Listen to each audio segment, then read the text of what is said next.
किसी गांव में एक बूढ़ा व्यक्ति अपने बेटे और बहू के साथ रहता था। परिवार सुखी संपन्न था। किसी तरह की कोई परेशानी नहीं थी। बूढ़ा बाप जो किसी समय अच्छा खासा नौजवान था, आज बुढ़ापे से हार गया था। चलते समय लड़खड़ाता था, लाठी की ज़रूरत पड़ने लगी। चेहरा झुर्रियों से भर चुका था। बस अपना जीवन किसी तरह व्यतीत कर रहा था। घर में एक चीज़ अच्छी थी कि शाम को खाना खाते समय पूरा परिवार एक साथ टेबल पर बैठकर खाना खाता था। एक दिन ऐसे ही शाम को जब सारे लोग खाना खाने बैठे, बेटा ऑफिस से आया था।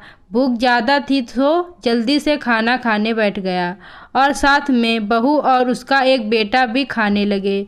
बूढ़े हाथ जैसे ही थाली उठाने को हुए, थाली हाथ से छिटक गई। थोड़ी दाल टेबल पे गिर गई।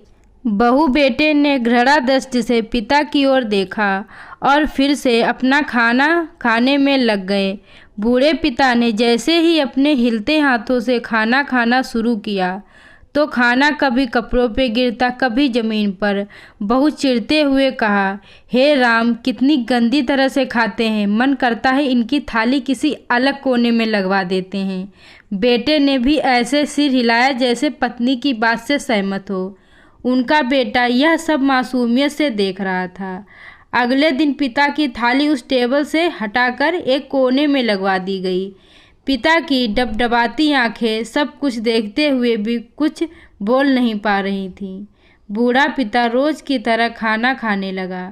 खाना कभी इधर गिरता, कभी उधर। छोटा बच्चा अपना खाना छोड़कर लगातार अपने दादा की तरफ देख रहा था। माँ ने पूछा, क्या हुआ बेटे, तुम दादाजी की तरफ क्या देख रहे हो और खाना क्यों नहीं खा रहे? बच्चा बड़ी मासूमियत से बोला, माँ, मैं सीख रहा हूँ कि वृद्धों के साथ कैसा व्यवहार करना चाहिए। जब मैं बड़ा हो जाऊँगा और आप लोग बूढ़े हो जाओगे तो मैं भी आपको इसी तरह कोने में खाना खिलाया करूँगा।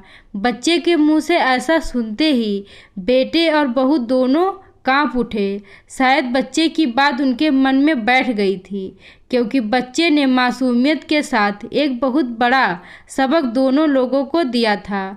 बेटे ने जल्दी से आगे बढ़कर पिता को उठाया और वापस टेबल पे खाने के लिए बिठाया, और बहू भी भागकर पानी का गिलास लेकर आई कि पिताजी को कोई तकलीफ ना हो।